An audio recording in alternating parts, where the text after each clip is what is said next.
Welcome back to Colossus Flex Elite Talk, the podcast where we learn from the best of the best in HYROX, top athletes, smart strategies, and real talk about how to train harder, race faster, and keep improving. And this is where we break down what it takes to perform at an elite level so that you can bring that mindset into your own training. Today's guest is Beau Wills, Elite 15 athlete with a personal best in solo pro, 55 and 2 seconds, going into Melbourne Major in less than 2 weeks. Welcome, Beau. How are you? I'm good. Thanks very much, Stefan, for the intro, and I'm happy to be on your podcast. Excited for a chat. You're going to the Melbourne Major. You are not qualified as a roll down. You had a direct qualification. Is that right? Yeah, I think there's a bunch of guys that started getting some really good times in the last few months, but I still managed to just sneak in before the roll downs. I think I'm in about 13th spot right now. I have seen that list that was wrong somehow with your incorrect name, Beau Wills, and some people with the Yeah, wrong flag. I don't know who picked that list up, but it had a lot of mistakes in it. I think they've corrected it by now, surely. Yeah, talking about your race, talking about Melbourne, how is your current prep going, and what's your strategy, and how do you prep for it? Yeah.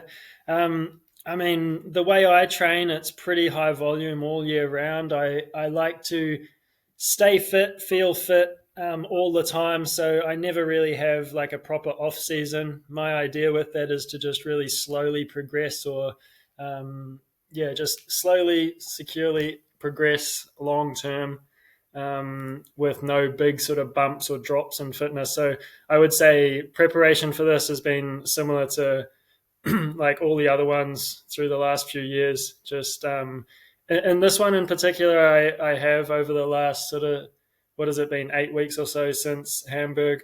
I have managed to stay like injury free and been able to sort of do every bit of training that I've really wanted to and planned for. So that's been a good positive in this block of training for sure. When you're talking about high volume all over the year, what does it mean, a high volume? It's different for everyone, right? So I would just say high volume is relative. I would just look at it in terms of you're just sort of pushing that boundary of what your body and mind can tolerate on a weekly basis every week. So I'm sort of redlining, sometimes probably slipping into overtraining, but really trying to find that balance of just sort of pushing the limit in terms of how much running, how much lifting, how much everything I'm doing at all times. Whereas other athletes would kind of have more waves of their training. So they'll sort of ramp up volume progressively over some weeks or leading into a big race. And then drop off quite considerably in like little off seasons or deload periods. So for me, I just try to keep it relatively high, sort of balancing on that red line most of the time. How many kilometers per week you do running? So running at the moment it's in the mid 70s. I would say for 4 to 6 months before that, I was really hovering around 90. The reason it's just dropped about 10 or 15k in this last block, I've actually taken out one of my running sessions in the week, so I'm running 5 times a week rather than six. And the reason for that is to try to, like help with longevity in running, right? So I don't want to batter myself too much. I want to be in this sport for a long time. And I think with all the other cardio elements that we're able to use with the machines and everything, I can get more than enough volume of conditioning.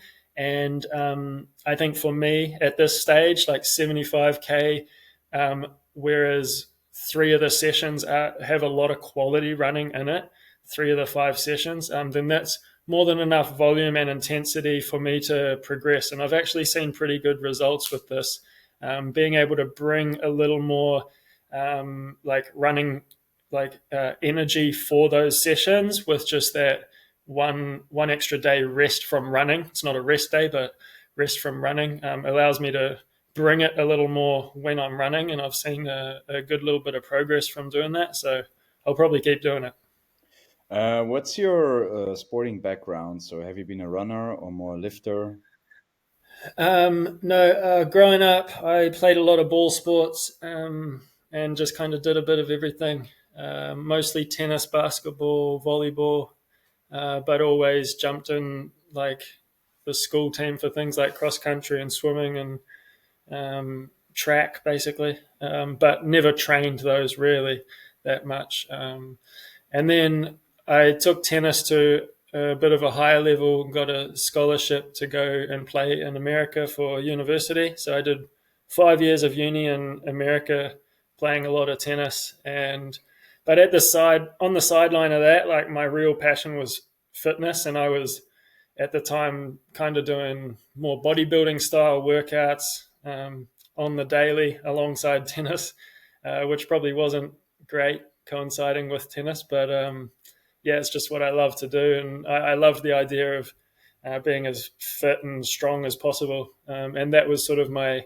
fitness method of trying to get there in those years. And then I found CrossFit. I did like 8 years of moderately high level CrossFit. Probably the amount of training I did with CrossFit was basically a pro level of training, but I could never get strong enough, so I didn't compete elitely. But yeah, that was a dream for the first few years. When I realized it's impossible to get to that level of strength, it didn't stop me doing it. I still went hard and used CrossFit as a method for kind of yeah, pushing towards the most fitness I could get out of myself. The CrossFit part that you're talking about, that you were doing, and the tennis part, to what point you would say it helps you in HYROX to compete at the elite level that you are right now? Was it a big change that you had to add a lot of running, or would you say that all these things that you did in the past made a good foundation? Yeah, absolutely made a good foundation. I'd be no way as good at HYROX as I am now if I didn't have many years of ball sports and running around, and many years of CrossFit, like that functional fitness training and strength training. Because I'm naturally pretty weak. So all of the strength bias work I did through CrossFit years to try to get strong enough helped massively in being strong enough for elite level in HYROX. And yeah, so yeah, they definitely helped a ton. And just the mindset of kind of every day doing sport and doing activity and getting your body resilient enough to handle that. Because we know that HYROX, like to be at the top of the game, it's a matter of how much volume you can do, how well you can recover, and keep hammering it day after day. So to go through kind of a lifetime of sport, it built me up mentally and physically enough to kind of handle the demands of CrossFit HYROX training now. Talking about the training, talking about the things we have talked before already about the session that you always like to do, mile repeats, intervals, threshold running. Maybe you can share with us a little bit how a training week of you look like. Yeah, sure. I can.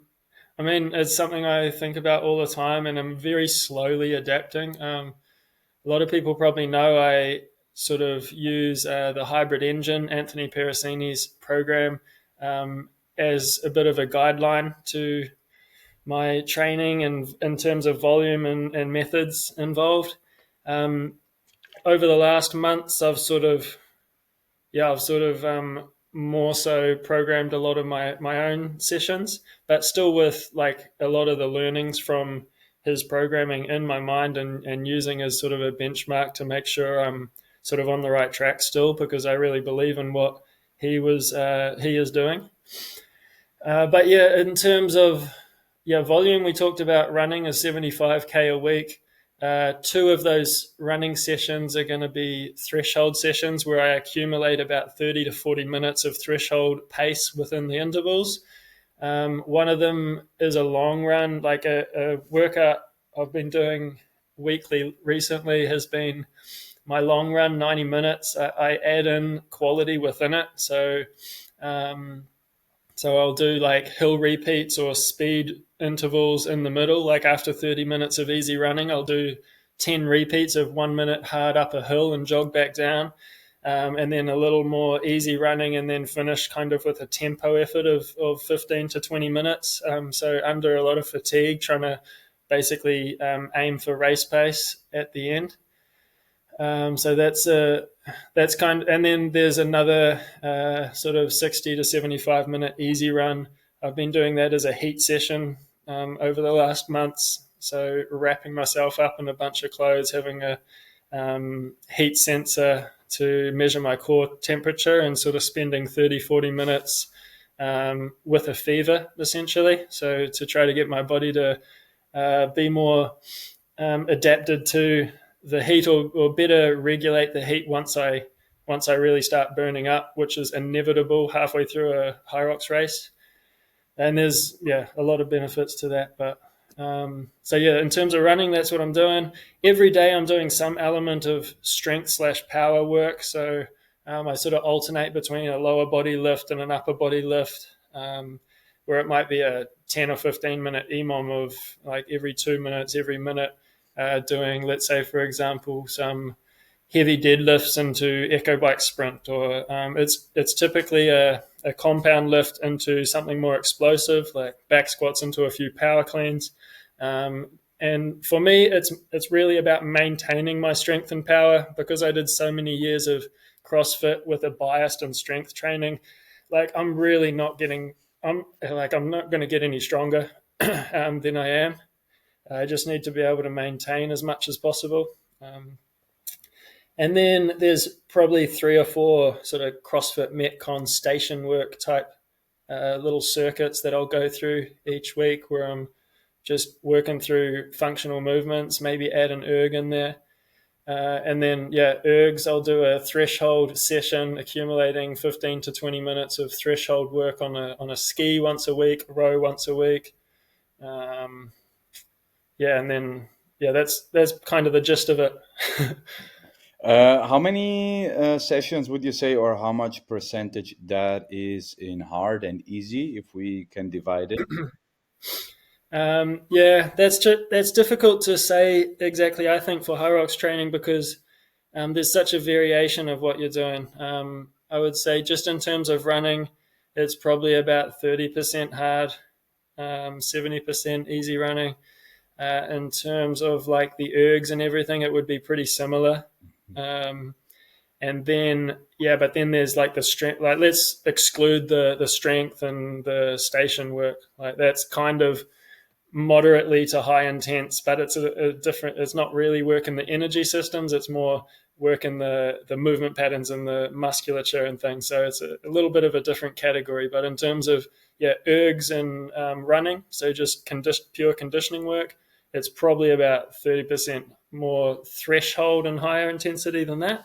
And 70% easier zone 2 sort of stuff. All right, that's interesting. When it comes to the training, how many hours do you have per week?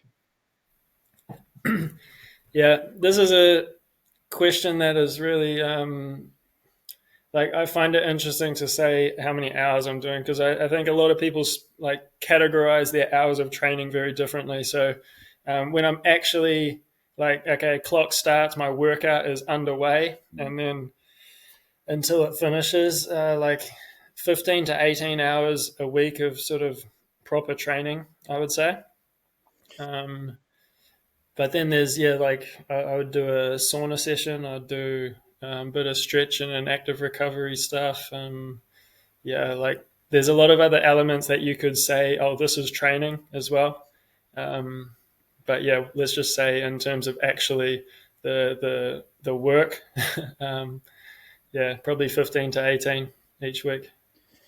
I have talked already to many of the elite athletes, and everyone is kind of similar in all the hours. Why do you think that, or maybe some are less, some a little bit more? Why do you think this is like a sweet spot, and going up to maybe 25 or 30 hours wouldn't make you particularly better for HYROX? Yeah, like everyone's different, eh? And people enjoy doing different types of work. Like, I know there's guys that spend a crap load of time sitting in zone one, maximum zone two on a C2 bike, for example, and do 3 hours at a time. I don't have most of us probably don't have the time in the day or the life set up to be able to do that. So we need workouts that are a little more bang for our buck. Like that stuff is valuable for sure, but it's very time draining.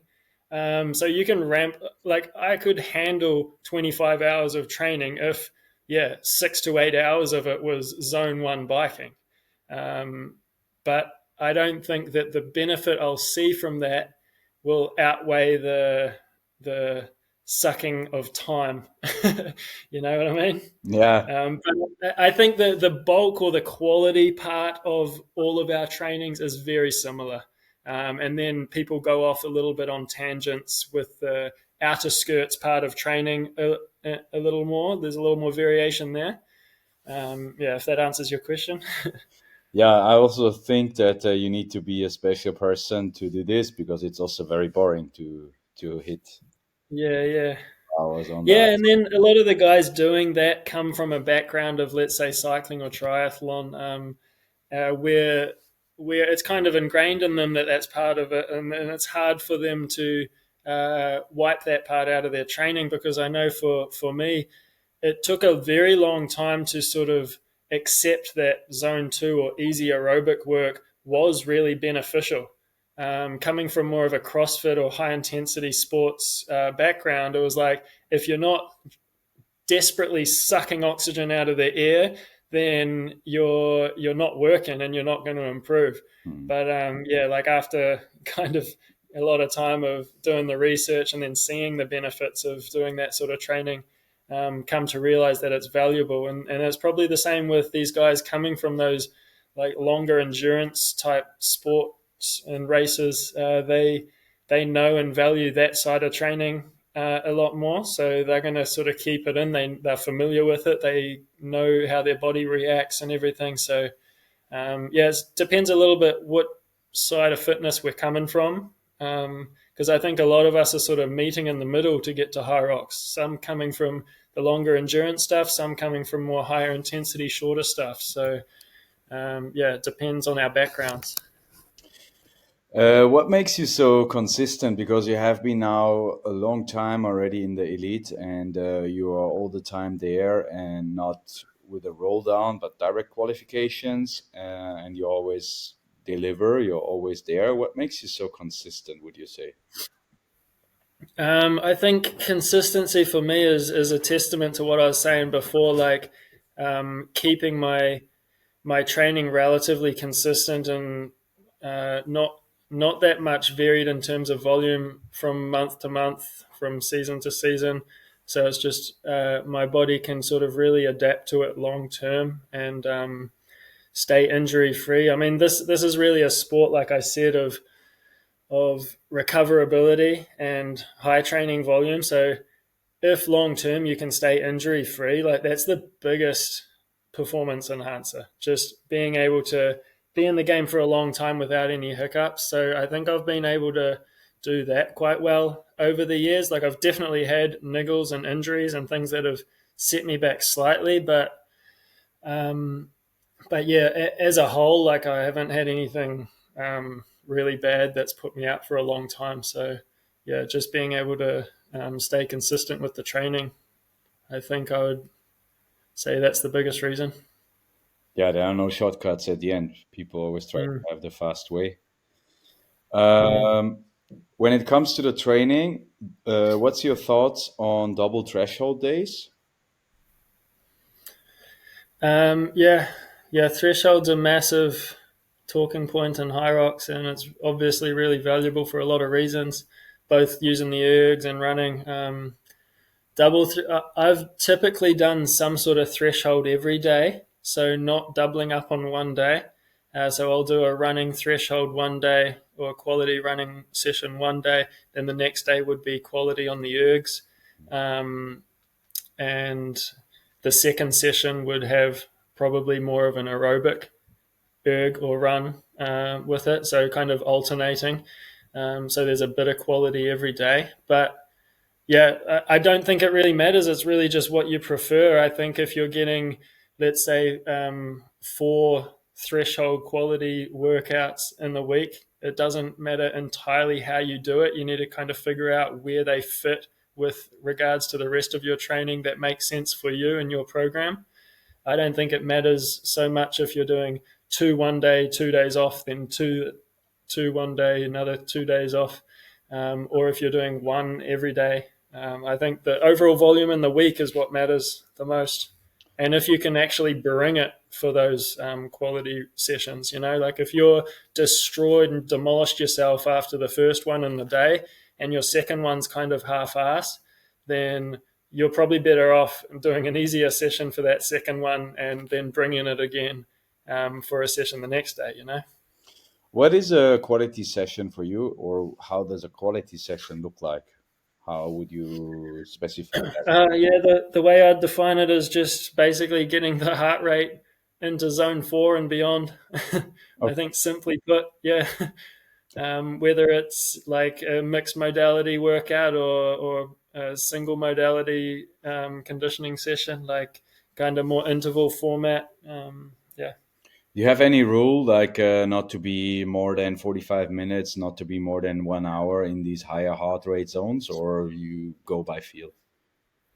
Yeah, I make rules for myself all the time, and then over time I adjust them because my body changes, my mind changes. So, yeah, typically my running thresholds have been 30 to 40 minutes worth of time in that zone. And then my erg sessions have been 15 to 20 minutes, so sort of half of it.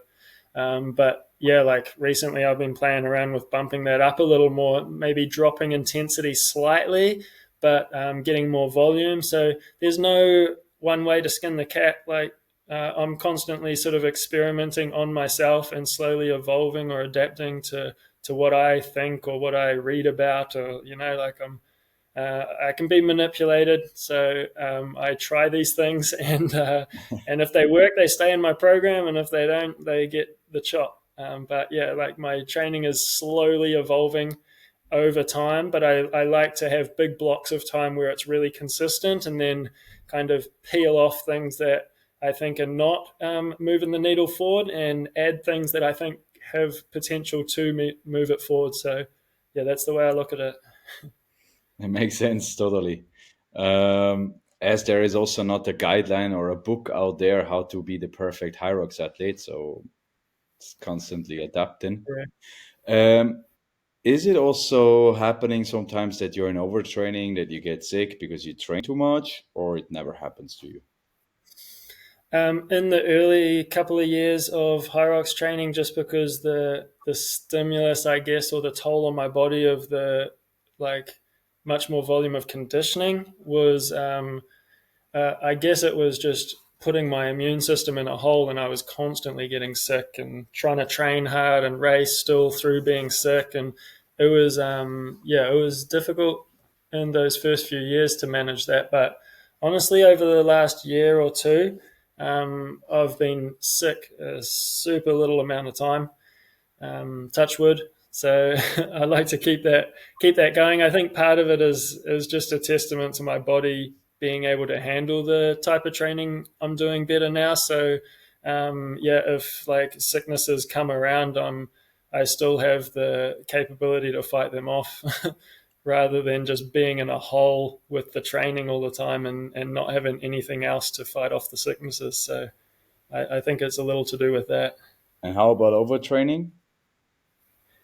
Yeah, like I said before, I think I'm sort of always trying to find that line of where is going to give me the most progress. So, and in this sport, the most progress is like right on that edge of overtraining, just under it.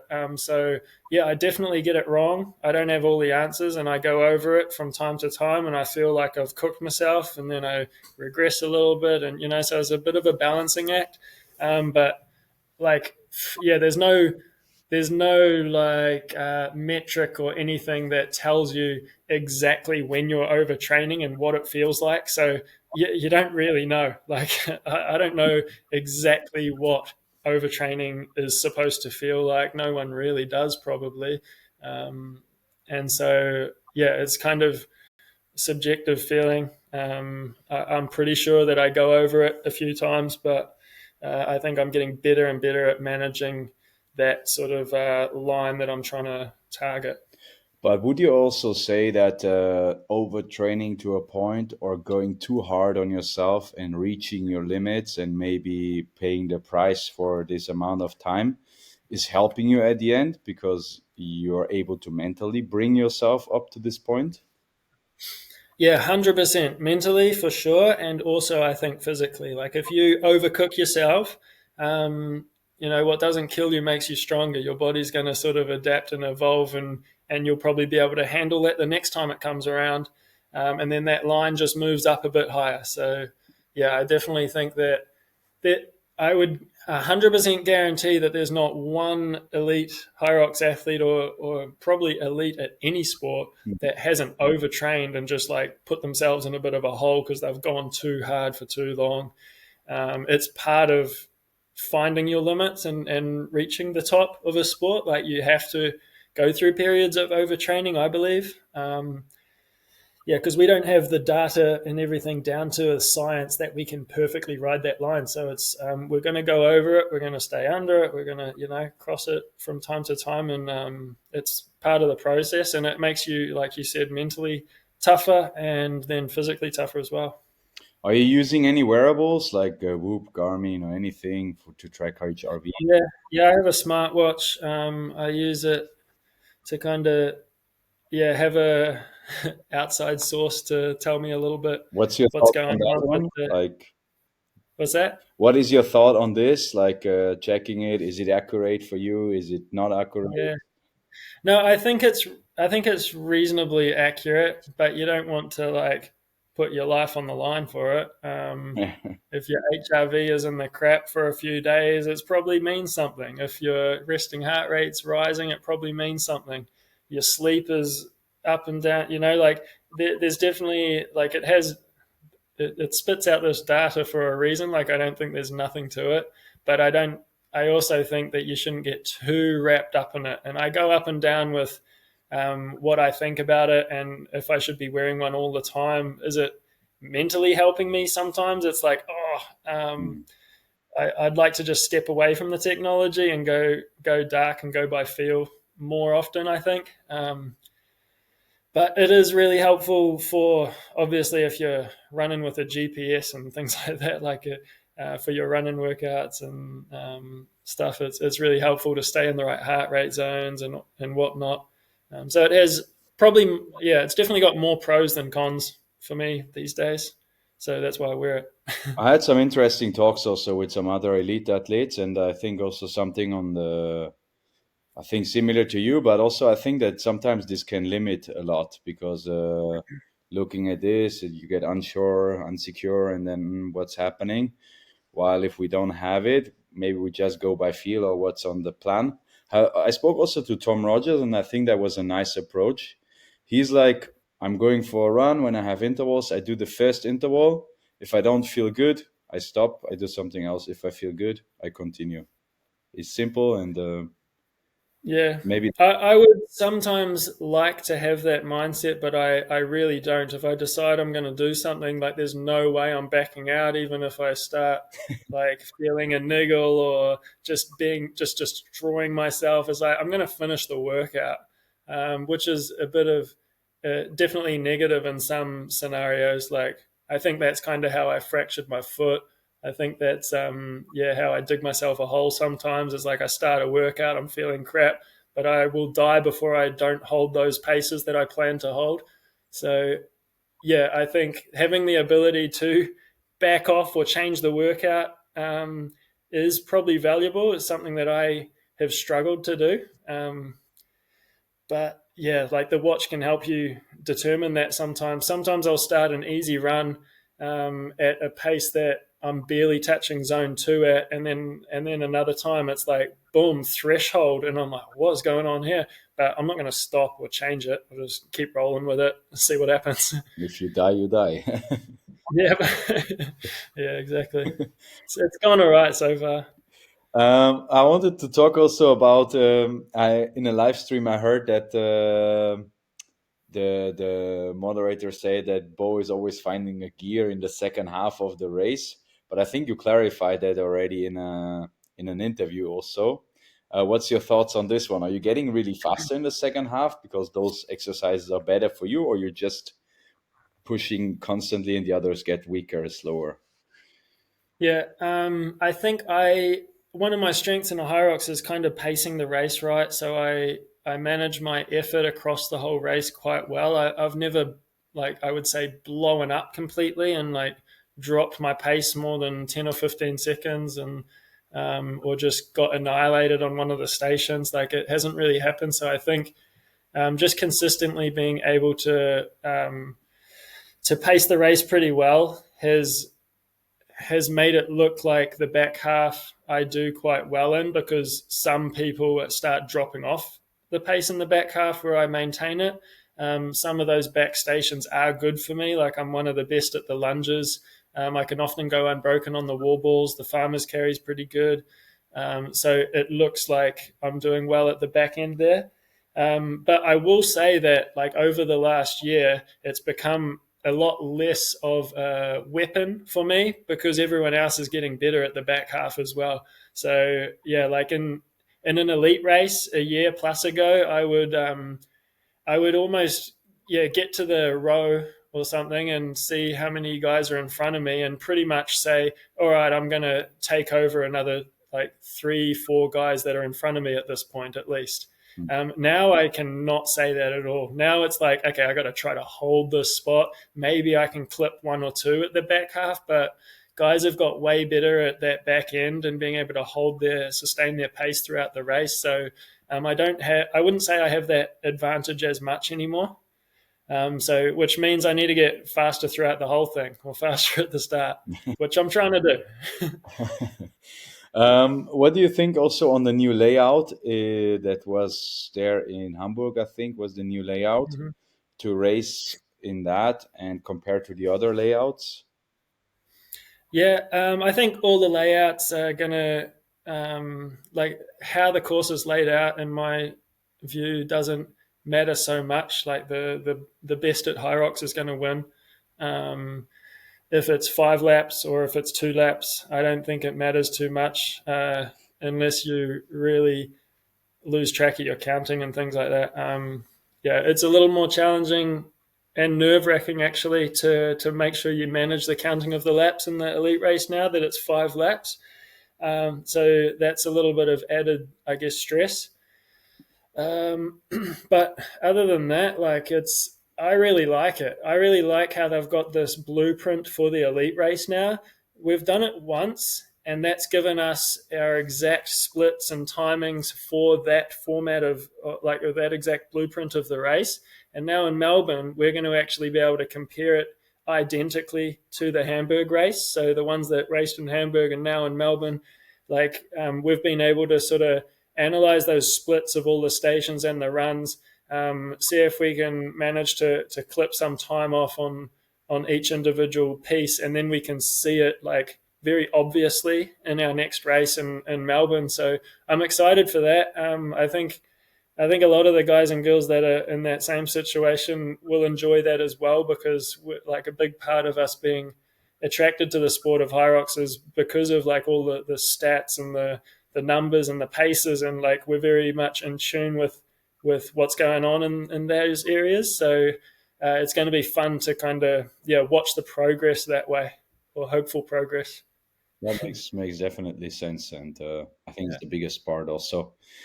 When it comes to like numbers on running and things like this, your 5K, 10K, or half marathon times, what would you say you're currently at? I have not done either of those for like a year and a half at least now. Partly because I'm really scared. Like, I put out a massive effort in my HYROX races. Obviously, I put my body on the line and absolutely send it. And that's enough for me. Like that, if I want to go and attack a 10K, a 5K, a half marathon, like I'm going to do the same thing if I'm in a race. And I just haven't really seen a point so much on doing that in the last year or so in my training. Like I can very much guess where I'd be at in terms of those paces and numbers just because of the training that I'm doing. So if I was to guess, I would say my 5K I'd be able to probably hold about a 320 or a little under, maybe 315 pace for 5K. For a 10K, I think I'd be really happy if I can hit 35 minutes, so 330 pace, and then for a half marathon, maybe 335 pace. So like not a big difference from 10 to half marathon, I'm pretty sure. Maybe even a little under 35 minutes for a 10K. But yeah, like I said, those are just based on what I do in training, what I think I would be capable of, but I could be a minute out on some of those. And So talking about strength numbers, 1 rep max deadlift, overhead press, and squat. mm-hmm. Yeah, strict press like 60, 65 kilos. If it was a push jerk, quite well over 100, like maybe 110 at the moment. And then squat. So this is interesting. Like since I started endurance training with HYROX and a lot of running, like pre-HYROX, my best back squat was 150, and now I think I would struggle to hit 125. So it's more than 20 kilo drop, and this is by no means of like not training the squat. Like I hit heavy squats every week, but just the, I don't know, deterioration of the fast twitch muscle fibers or something, or the quad strength has definitely gone down. But I can hit more wall balls now than then. So it's like the strength endurance is there, but not the top end strength. Deadlift hasn't dropped as much. It's probably gone from 175 to probably 165. Yeah, yeah, those are kind of the raw strength numbers. Bench press, maybe a 105 now. Yeah. Yeah, I think it's interesting to see these numbers because probably also the mental aspect is a big aspect in the race that people underestimate, unless you're like a hunter or something who is like squatting a ton of weight and things like this. But I think the mental part is also a huge part that people miss out in this one. Yeah. I mean, I often I often think like looking at some of the other elite guys' numbers that they post online about their running splits and their lifting numbers and stuff. It's quite intimidating for me because like I do not have the best at any of it. But when you put it all together, it just shows it's a different sport, and Yeah. yeah, like yeah, it doesn't matter too much what your. I mean, obviously, it's a huge determinant of what your potential could be with in terms of like what's your 10K, what's your top end strength numbers, but yeah, the matter of putting it all together and training the actual sport of HYROX is a whole different ball game. So yeah, it doesn't mean you're going to be good at HYROX if you have a really fast 10K and a really fast, heavy back squat. Like you got to be fast at HYROX. So that's the real number that we're trying to gauge off and work towards. Like those other things are helpful and good training tools to work towards, but at the end of the day, they're not a specific indicator of how good at HYROX you are. Yeah, we need to find one. Do a HYROX. That's the easiest way. I wanted to ask you also about your racing also doubles. You have been also racing at elite doubles. What is the main difference between doubles and solos for you? What is harder? What is easier for you? Or how do you compare Yeah. them? Yeah, it's a bit of a different race, but I think the more elite or the more higher level you get, the more similar they become. So, like, I would say my running pace in a doubles is only about 10 seconds per K faster in a doubles than a singles, so not huge.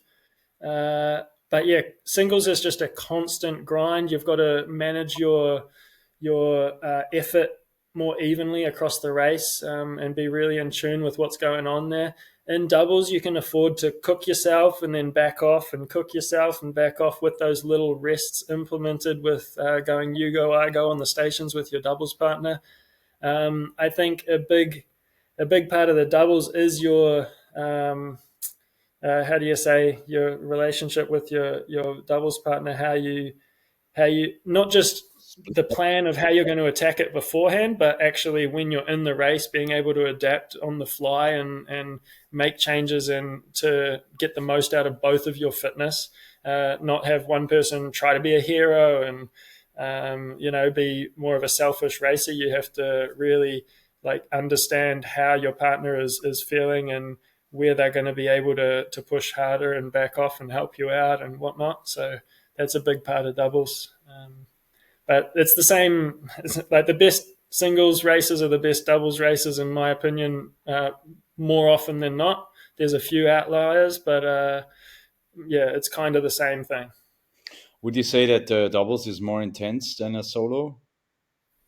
Yeah, because you just have to. It would be. I would say single. If you put it in terms of like a running workout, a singles is more like a really long, hard threshold running session, and doubles is more like a VO2 max running session. So, yeah, the intensity is higher, but the overall like power output that you put over that 55 minutes or whatever it is pretty similar.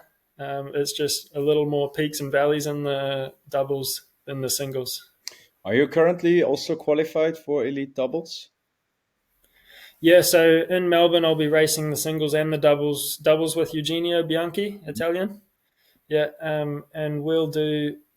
Yeah, so that's like something that makes me pretty nervous as well as doing the double back-to-back days of racing. Like, we all know how much of a hole physically singles HYROX at full send puts you in. So yeah, I was able to do it pretty well at World Champs, but we had a day rest in between. Hmm. So this one will be back to back days. So I'm quietly confident, optimistic, but yeah, it's going to hurt. I mean, if you die, you die, like, you're right. Yeah, I'll die doing something I love.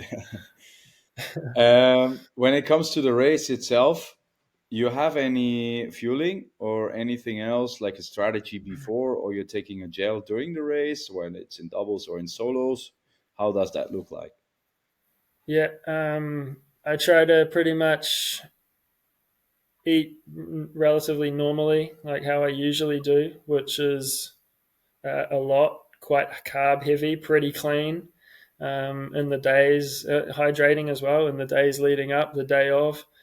Um, yeah, I'll probably have like between 2 or 3 hours out from the race, like a good last meal, and then yeah, like a snack within the hour before, and then I'll take one or two gels like right before the race. I've been taking a gel before the rower within, oh, yeah, before the rower, running into the row, within my singles races, and also in doubles actually while my partner's rowing, I'll take a gel. I'm not sure how much that helps. I think just if you're well fueled and hydrated right before the start, like a 55-minute race, you're going to last it. Um, yeah, but just in case you don't, you can take a gel with you. You have also in the elite a table there, I think I've seen, right? Like, Yeah, yeah. In Hamburg, there was a table that was very small, and it was crammed on everyone's gels and drinks and things. Maybe they'll have a bigger table this time. But yeah, they place that just on the way out of the exit from the stations, so you have access to that every yeah exiting every single station. So yeah, it won't impact if you're good at sort of like taking on fluids and gels while you're running at a hard effort. Then it's not going to impact really your time, so you might as well do it. Um, but yeah, that's probably something I aren't great at is taken something like it kind of stresses me out. Like, oh, this is where I got to take a gel. I've got to like freaking try to undo it and get it choking on it. And yeah, like I'm not great at that. I try to practice it sometimes, but yeah, I'm not sure how much it really helps. Yeah. Yeah, it's something I have also asked some of the elite, and everyone is kind of similar to your answers. Like, not really sure if it's more psychological, if it really helps. Mm. But if the others do it, I do it as well. Maybe, I don't know. That's why we're doing the podcast, so that we can learn from you guys what you do. We also do it. Um, I think if your race is well over an hour, then it's definitely valuable to do. mm, I think if it's going to be an hour or less, then it's like, oh, maybe it helps, maybe it's psychological. I'm not really sure, but I think the science definitely shows that it's going to help you a lot if you're going up to an hour and a half out there. what would you say also changed from your first ever elite race to the race in Hamburg for yourself and overall in HYROX, what you have seen, and also maybe competing against the guys? Yeah, like in terms of HYROX and the professionalism of the sport, the popularity, it's really blowing up. So the first elite race I was in Chicago in 2023. The end, like I think it was September or something, or maybe a bit later in 23. And yeah, like the commentators were still the same actually, but the footage and everything was very mediocre. Like I had my friends in my gym here in Switzerland trying to watch the live stream, and it was just frozen, and like they never saw me. I was like at the back of the pack, and so yeah, it's come a long way in terms of that and professionalism and hype around the event and all of that. So that's been really cool to see the progression over the last years. And then the level of athletes as well has, I would say, yeah, it's definitely got better. It seems kind of the average times are kind of dropping about a minute every year. Um, and so, yeah, but then again, I think the competitiveness has shrunk, so, or like the scope, like from 1 to 15, it's just getting tighter. Like back then there was a bigger spread, I would say, from first to 15. Now it's a lot more competitive to get in there. It's a lot more competitive to stay in there or be competitive in there. The amount of athletes that are really kind of taking this super seriously and making it their purpose right now is staggering compared to then. So yeah, that's a massive change also. You're talking about living from it, or people putting their life in. You have also sponsor Nike. How does that help you training for it and making a difference, having a sponsor on your side? Yeah, back then as well, like hardly anyone had sponsors to help them out with the costs of travel and everything. Like back then I was spending a lot more money competing than I was making.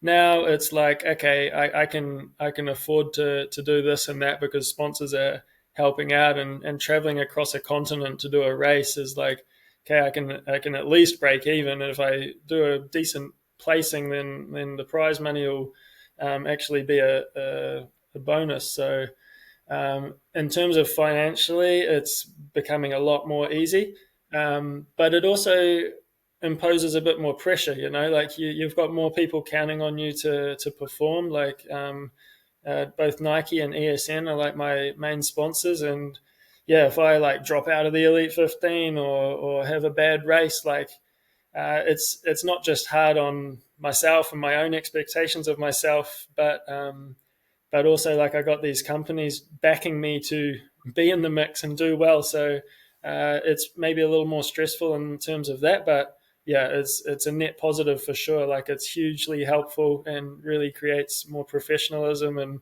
and ability for us to actually travel and compete and do it without having such a financial burden. Yeah, yeah, totally. I think the financial aspect. Right now, you're living in Switzerland, right? Yeah. When do you go to Melbourne? What's your plan? Yeah, I'm going this Sunday. It is. What's the day today? Tuesday. Yeah, so I'm going in like 5 days. Flying to Melbourne. I'll get there like late on Monday night, and so then I have a few days before our Friday night race. Friday night, then Saturday night doubles. How much does that impact you? I don't know if you had that in the past a lot, but the jet lag or the part that you have to adapt to Yeah, your yeah. body. Yeah, hopefully not at all. That's my plan. But yeah, no, it's definitely everyone knows when they've traveled across continents, like the jet lag is a real thing. It takes its toll, like physically and mentally. You're a bit out of whack, at least for a few days. I'll do my best to manage it. I had a good race last season in Las Vegas where I kind of used this app and everything to help manage the jet lag and adapt. So I'm going to do the same thing for this, like using sort of caffeine, melatonin, exposing myself to light, and then sort of dark glasses and things at certain times of the day to help me adjust over the week, like a few days before, a few days after the travel. And I think that'll help a little bit. But yeah, it's definitely easier if the race is on your doorstep and you don't have to travel. You can sleep in your own bed for more of the nights. But it's part of it, and it makes it exciting as well. Just throws another curveball in there, another element. A lot of the other guys and girls are dealing with a big travel for this one in Melbourne, so it's not like oh, poor me. There's a lot of guys from Europe going over, and a few from America, I think. So yeah, it's a challenge for sure, but like I've proved that I can still perform well off a big travel like that, just 3 or 4 days before the race before. So hopefully I can repeat that. Hopefully, we see you securing your spot in Melbourne next in 2 weeks. I think 10 days. Yeah. Yeah, we said we keep it around an hour, the chat together. So I would say we close it here. Maybe one more thing to close the podcast. I also have a little short questioning, like it takes like 1-2 minutes. We do it at the end. But maybe one more thing asking you is, what was your biggest learning so far in HYROX, and what would you say to the people about this? Um, Yeah, I mean, my learnings have been like I've really enjoyed the process of getting into high rocks. Like I said, I had a big background in CrossFit. I kind of used CrossFit methodology and CrossFit as a sport as sort of my target for how I can achieve my best fitness.